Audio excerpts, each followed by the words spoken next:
ginagawang flood control dito sa aming lugar. Flood control na naman. Delikado pag umulan.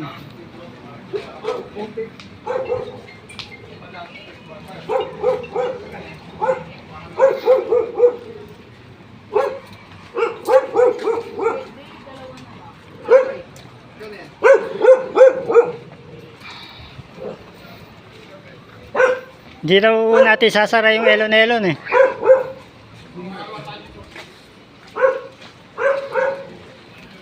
Kung yung manggahan, sinado ba?